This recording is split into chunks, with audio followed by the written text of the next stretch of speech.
નમસ્કાર દોસ્તો, વિડીયોમાં ફરી એક વખત તમારું સ્વાગત કરું છું. મારે જે આજે વાત કરવી છે બરાબર ખાસ ધ્યાનથી સાંભળજો, વધુમાં વધુ વિડીયોને શેર કરજો, જેથી કરીને આવનાર સમયમાં મારી તમારી આંખો ઉઘડે. 2014 પછી ભારતીય જનતા પાર્ટીની સરકાર બની. હવે ભારતીય જનતા પાર્ટીની સરકાર બનતાની સાથે જ તમે વિચાર કરો, દેશની અંદર કેટલા આંદોલનો થયા. સૌથી પહેલું આંદોલન પાટીદાર અનામત આંદોલન, ત્યાર પછી શિક્ષણ ભરતી માટે આંદોલન, ટેટ ટાટને લઈને ગાંધીનગરમાં આંદોલન કે ભાઈ શિક્ષકની ભરતી કરો. પેપર લીક થાય તો આંદોલન, રોડ રસ્તા સારા ન બન્યા હોય, રોડ રસ્તાઓ તૂટે આંદોલન. કોઈ પણ વ્યક્તિને આજે ભારતીય જનતા પાર્ટીની સરકારમાં એમના હક માટે લડવું હોય તો આંદોલનો કરવા પડે છે. હમણાં છેલ્લે જંતર મંતર ઉપર કોકરોચ જનતા પાર્ટી દ્વારા જે નીટનું પેપર ફૂટ્યું, એ પેપર લીકને લઈને જે આંદોલન થયું, એ આંદોલન અત્યારે ક્ષમી ગયું. વળી પાછું ગુજરાતમાં પેપર ફૂટી ગયું. મને એવું લાગે છે કે નરેન્દ્ર મોદીની વાતમાં હવે કોઈને રસ નથી. નહીતર તો નરેન્દ્ર મોદીની વાતને લોકો સિરિયસતા લે. જે રીતે નરેન્દ્ર મોદીએ કીધું કે હવે પેપર પછી આજ પછી નહીં ફૂટે, તો વળી પાછું પેપર ફૂટી ગયું. શું ધારી છે લોકોએ? હવે જંતર મંતર ઉપર આંદોલન સમેટાઈ ગયું, તો હવે પોલીસ વાળા એમ કે છે કે ભાઈ અમે 31 તારીખે આંદોલન કરીશું. અમારા પોલીસ કર્મી ઉપર જે લોકોએ હુમલાઓ કર્યા છે એ લોકોને ગિરફ્તાર કરો, નહીતર અમે આંદોલન કરીશું, શાંતિપૂર્ણ આંદોલન કરીશું. પોલીસ વાળા આવું કહે છે. ત્યાં બીજી તરફ ગુજરાતની અંદર અનામત આંદોલનને લઈને ભાગ 2 એ આંદોલન થવાની તૈયારી ચાલે છે. ખેડૂતોના આંદોલન, કેટલા આંદોલન. આપણે બધા આંદોલન જીવી બની ગયા છે, છતાં આપણી આંખ નથી ઉગડતી. પાટીદાર અનામત આંદોલનને લઈને હવે પાટીદારની અંદર જે એ આંદોલન વખતે જે તે સમયે એ બધા યોદ્ધાઓ હતા, એવું કહે છે કે ભાઈ અનામત હટવું જોઈએ. હવે અનામત હટાવશે તો બીજી તરફ કોઈ આંદોલન કરશે કે ભાઈ અનામત હટવું ન જોઈએ. વળી પાછું આંદોલન. આપણી જિંદગી આમનામ પૂરી થઈ ગઈ આંદોલનમાં. જ્યારથી ભારતીય જનતા પાર્ટીની સરકાર કેન્દ્રમાં બેઠી છે, માણસ માત્ર આંદોલનને પાત્ર થઈ ગયો છે. એમના હક, એમના અધિકાર માટે કોઈ પણ સમાજ જ્ઞાતિના હોય તો આંદોલન કરવું પડે. ક્યાં સુધી આપણે આ બધું સહન કરીશું? મને ક્યારેક એવું લાગે કે હવે વાંક સરકારનો નથી, વાંક મારો ને તમારો છે. આપણે ધર્મના નામે ભારતીય જનતા પાર્ટીને વોટ આપ્યા, એને મને તમને ધર્મના નામે ડરાવ્યા, હિન્દુ મુસ્લિમ કરીને ડરાવ્યા, ભારત પાકિસ્તાન કરીને ડરાવ્યા, અને આપણે લોકોએ એ ડરના માહોલની અંદર આ ભારતીય જનતા પાર્ટીને વોટ આપી દીધા. એ લોકોના મુદ્દાઓ 2 શું હતા? રામ મંદિર બનાવવું, 370 ની કલમ હટાવવાની. એ 2 મુદ્દાઓ હટી ગયા.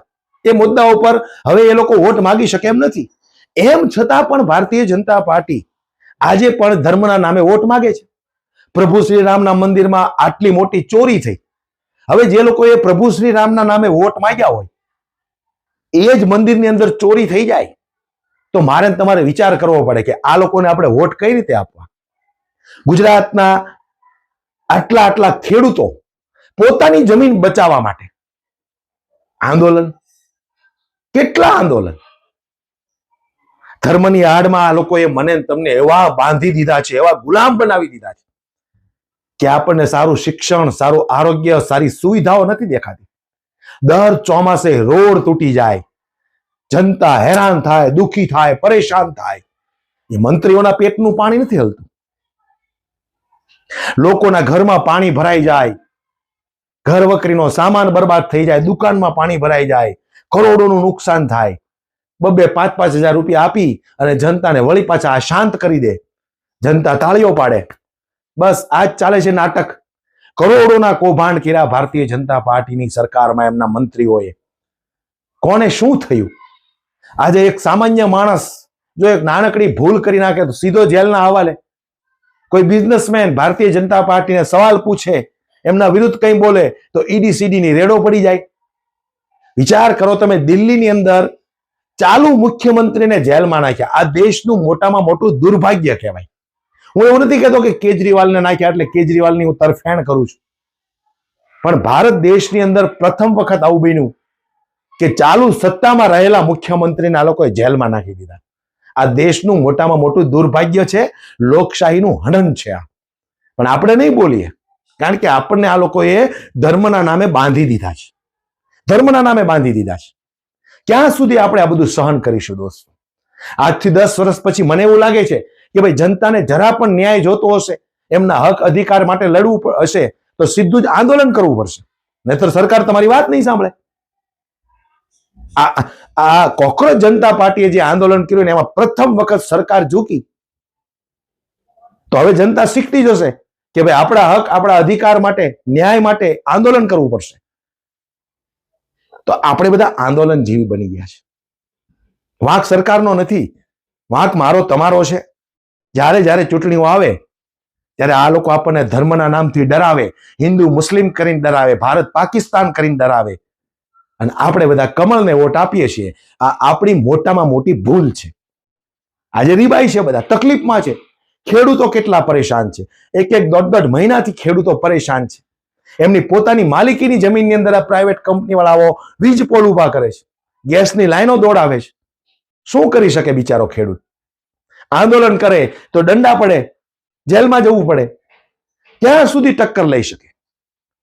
માટે પરિવર્તન હવે આપણે જ લાવવું પડશે.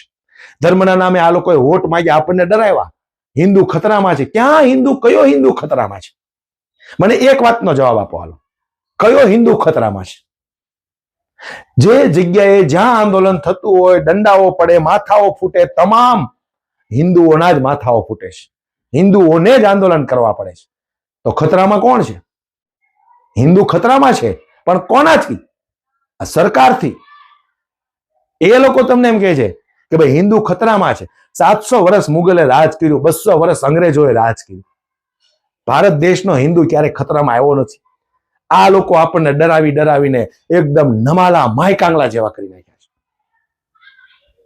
અને આપણે લોકો ડરતા આવ્યા છે. આપણી આવનારી પેઢીને જો આપણે બચાવી હોય દોસ્તો, તો હવે જાગૃત બનવું પડશે. અત્યાર સુધી આપણે સહન કર્યું, જે કર્યું તે, પણ આપણી આવનારી પેઢીને જો આપણે સુખી કરવા માંગતા હોય, શિક્ષણ ક્ષેત્રે કઈ ભણાવી ગણાવીને આગળ વધારવા માંગતા હોય, તો હવે આપણે જાગૃત બનવું પડશે. કારણ કે ભારતીય જનતા પાર્ટીના એક નેતાઓ ચોર છે. ચોર છે, એને કશો ફરક નથી પડતો. 2 દિવસ પહેલા દેશના વડાપ્રધાન જાહેરાત કરે છે કે હવે પછી પેપર નહીં ફૂટે, પેપર ફોડનારને 10 વર્ષની સજા અને 10 કરોડ રૂપિયાનો દંડ. અને ગુજરાતમાં પેપર ફૂટી જાય. ક્યાં સુધી આવું ચાલશે દોસ્તો? આપણને એવું લાગે કે વડાપ્રધાનની વાતનું કોઈને હવે કઈ અસર જ નથી. એટલી જાડી ચામડીના મંત્રીઓ બની ગયા છે. વડાપ્રધાન પણ કઈ એક્શન લેતા નથી. કોણ જાણે ધર્મેન્દ્ર પ્રધાનનું રાજીનામું કઈ રીતે લીધું? પણ જાગો દોસ્તો, હું એટલું કહેવા માંગુ છું તમને, તમારા બાળકોના સારા ભવિષ્ય માટે હવે આંખ ઉઘાડવી પડશે. મને ખબર છે કે અમે વિડીયો બનાવીને તમને લોકોને જાગૃત કરીએ છીએ, પણ એનાથી કોઈ ફરક નથી પડવાનો. જ્યાં સુધી તમારી અંદરની આત્મા નહીં જાગે, ત્યાં સુધી તમે નહીં જાગો. તમારી અંદરની આત્માને જગાડો દોસ્તો. તમે જેને વોટ આપો છો એ તમને ધર્મના નામે ડરાવે છે. તમારો ધર્મ ખતરામાં ત્યારેય નહોતો અને અત્યારેય નથી. જો ધર્મ ખતરામાં હોય ને, તો પ્રભુ શ્રી રામના મંદિરમાં ચોરી જેણે કરીને આજે એ જેલના સળિયાની પાછળ હોવો જોઈએ. પણ એવું નથી બનતું. માટે જાગો, તમારી આત્માને જગાડો દોસ્તો. વિડીયો બને એટલો શેર કરો, દરેક લોકો સુધી પહોંચે અને વધુ